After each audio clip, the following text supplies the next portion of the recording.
नमो सिद्धाणम नमो आयरियाणम नमो विजायाणम नमो लोये सौवसाहुणम ऐसो पंच नमो यारो सौवे पाव पेड़ासणो मंगलाणम चसो वेसिम मम वै मंगलम।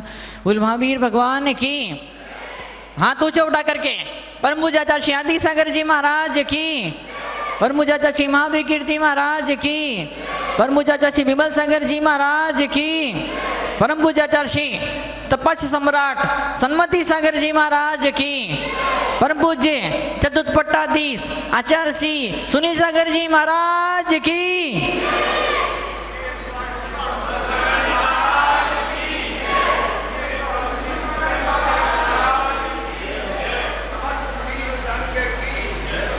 आचार्य श्री सुनील सागर जी महाराज का मंगल आशीर्वाद जोधपुर वाले लेकर के आए हैं और आज के इस पवित्र क्षणों के अंदर उन आचार्य भगवान के शुद्ध आशीर्वादों की शुरुआत से मैं आज के इस उत्तम संयम धर्म के बारे में कुछ दो शब्द कहना चाहूँगा।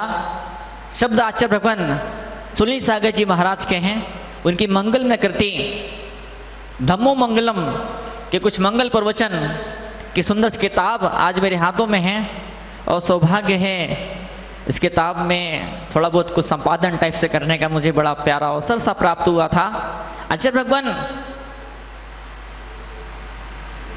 गोमट सार के अंदर लिखते हैं, नेमीचंद जी, नेमीचंद आचार्य देव गोमट सार के अंदर लिखते हैं, वसमिति कषायाणम दंडाणम तेन्द्रियाण पंचन्नम धारण पालन चागजो संजमो बणि दो तनाग संजमो बणि दो। संयम की परिभाषा बड़ी प्यारी परिभाषा। क्या लिखते हैं कि व्रतों को धारण करना होता है। व्रत क्या जो हमने पढ़े है ना, कौन कौन से, झूठ चोरी कुशील पर गए, जो गंदे ढंग से इम्प्लांट की गए हमारे दिमाग हमारे मन बुद्धि के अंदर।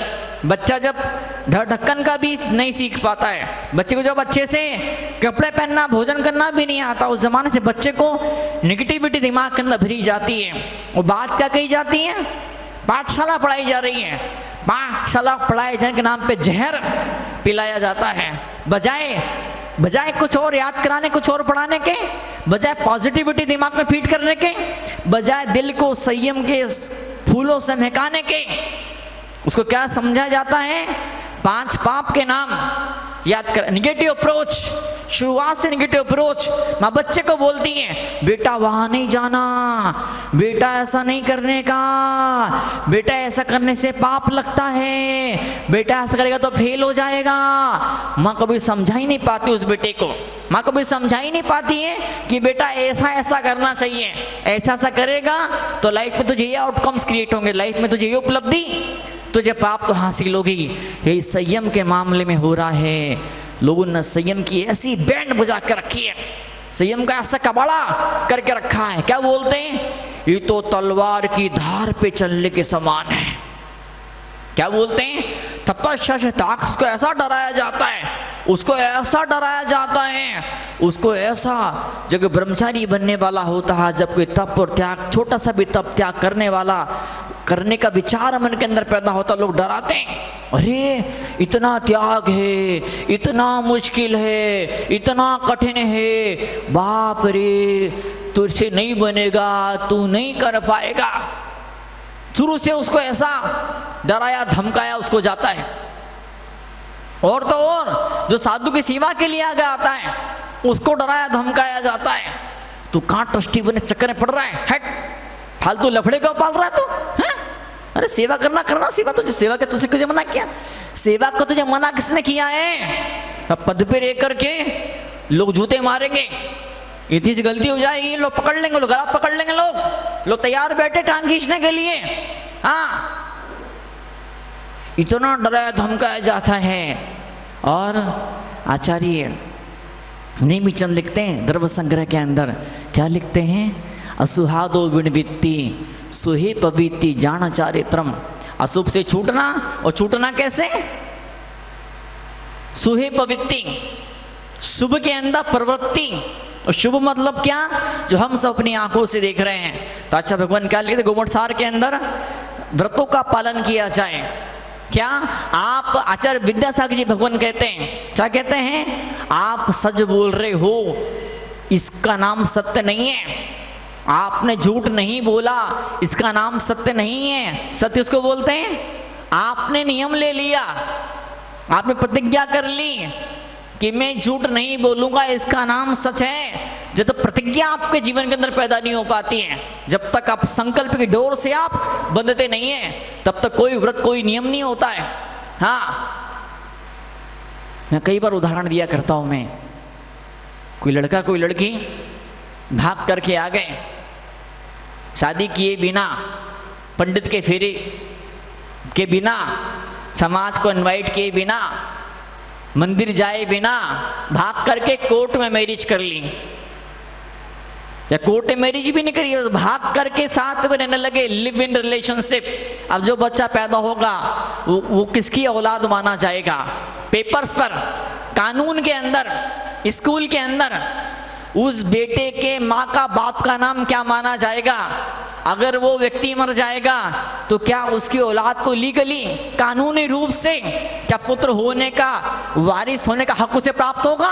बिल्कुल नहीं प्राप्त होगा। उसे एक रस्म करना पड़ेगी, विवाह की रस्म करना पड़ेगी, पब्लिक को बुलाना पड़ेगा, पंडित को बुलाना पड़ेगा, मंदिर जाना पड़ेगा, एक रस्म अदा करनी पड़ेगी। उस रस्म के बाद में ही, उस रस्म होने के बाद में ही क्रिया तो एक ही भाई होगी जो पहले होती थी। उस रस्म होने के बाद ही पति पत्नी का दर्जा और अधिकार और सम्मान और गौरव उन्हें प्राप्त होगा। तो वैसे ही आप धर्म की राहों पर चलते हैं। साक्षी किसकी है? आचार्य कुंद लिखते हैं बृहत् प्रतिक्रमण के अंदर, अपसखियम खुद की साक्षी, पर सखियम दूसरों की साक्षी, समाज की साक्षी वो भी जरूरी होती है। देवता सखियम, देवताओं की साक्षी इंसान झूठ बोल जाएगा, पर दैवी ये न्याय जो होता है, जो कुदरत का कानून से बड़ा जो कानून होता है, जो कर्म का सिद्धांत होता है, वो अटल होता है, वो अमिट हुआ करता है। तो अच्छा नेमिचंद जी भगवान यहाँ पर कहते हैं, क्या कहते हैं? व्रतों का धारण किया जाता है, समितियों का पालन किया जाता है, क्या कषायों का निग्रह किया जाता है। निग्रह मतलब क्या? कंट्रोल नहीं, निग्रह का मतलब होता है सब्लिमेशन, ट्रांसफॉर्मेशन। ऐसी गंदगी पैदा हुई कि जब संस्कृत भाषा के शब्दों का जब हिंदी में अनुवाद हुआ तो अनुवाद करने वाले निरे साहित्यकार थे, मात्र साहित्य की साधना करी थी, लेकिन धर्म का अमृत उनके दिल तक नहीं पहुंचा था। तो अहिंसा का ट्रांसलेशन क्या कर दिया? Non violence. और नॉन वायलेंस का मतलब क्या होता? विदेशी भाषा के अंदर वायलेंस का मतलब होता है वायलेंट, मतलब क्या होता है? हाथ पे चला के उपद्रव करना, तीर से, तलवार से, डंडे से, लातों से, घूसों से, मुक्कों से, चांटों से, तमाचों से मारना पीटना, उसका नाम हिंसा, उसको नहीं करने का नाम अहिंसा। जबकि अहिंसा का बड़ा विशाल विस्तृत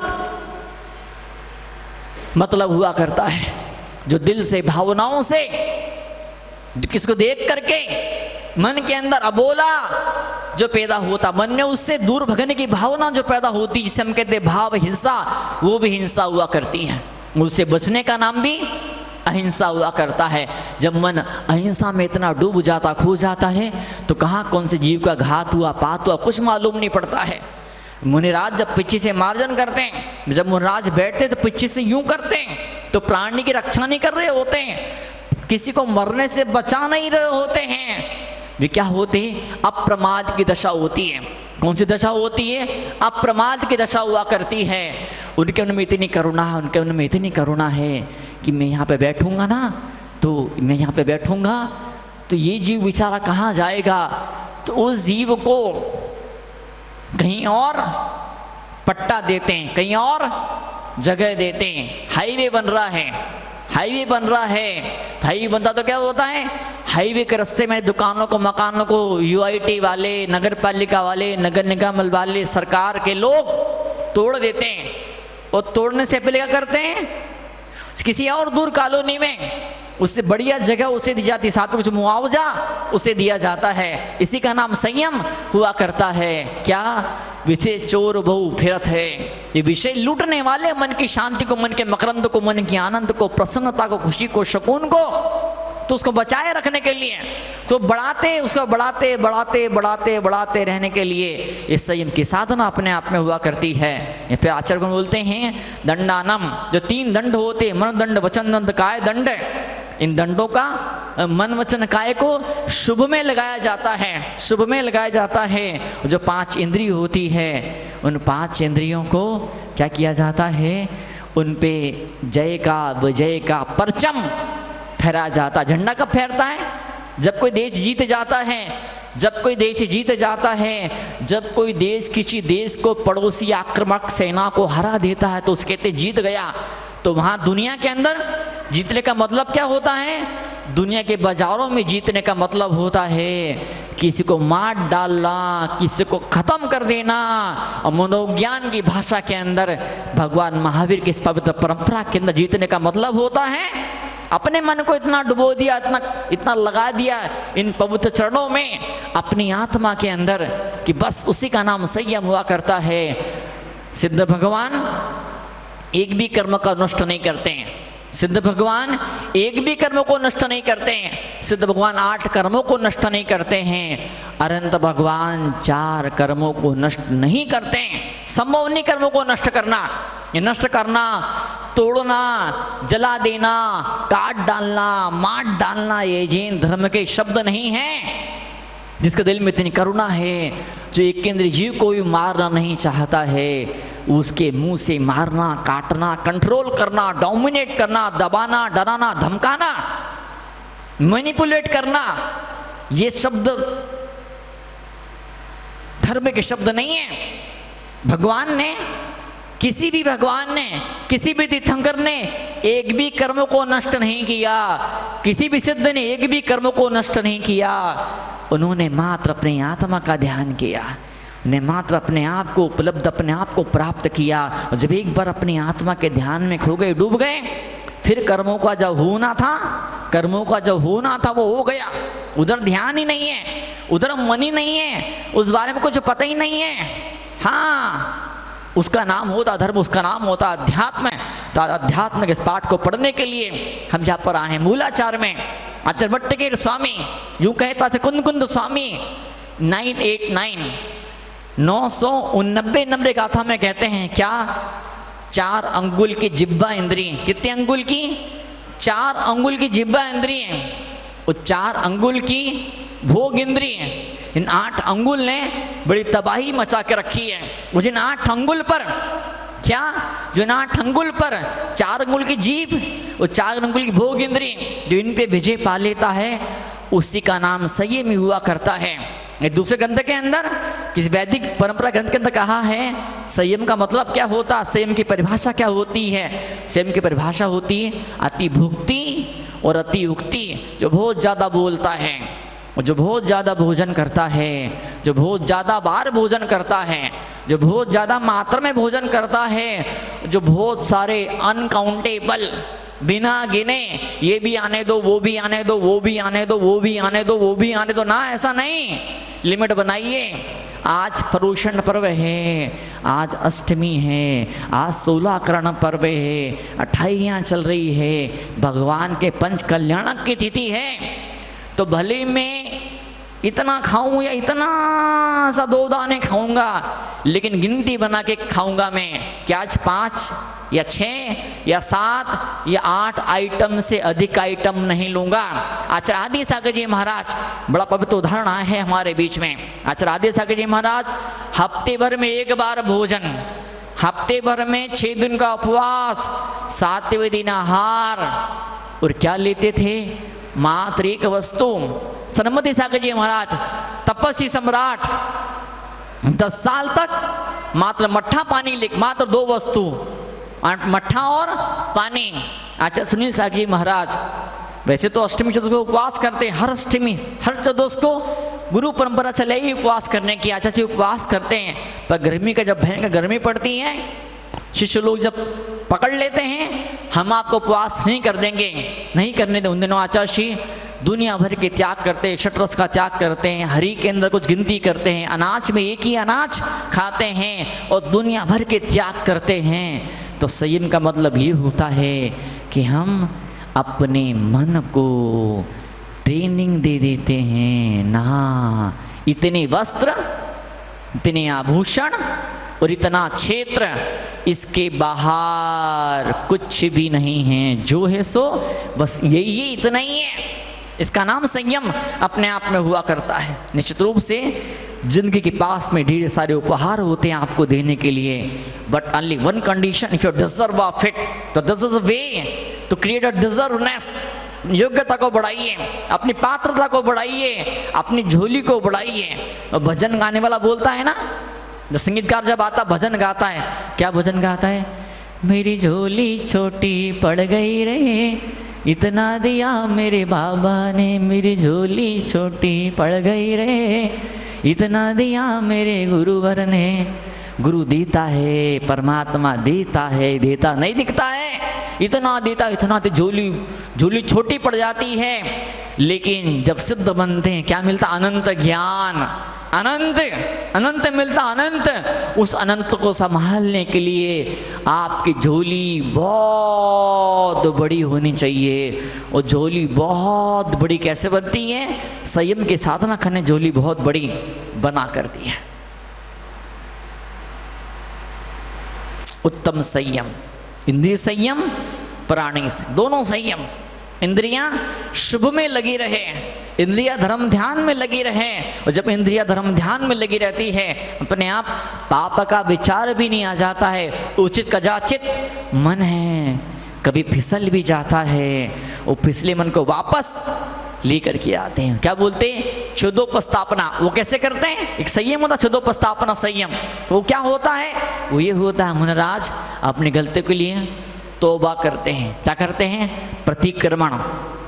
क्या करते हैं? प्रायश्चित। उससे संयम के साधना में हर रोज एक कदम एक कदम एक कदम एक कदम एक कदम आगे बढ़ते जाते हैं।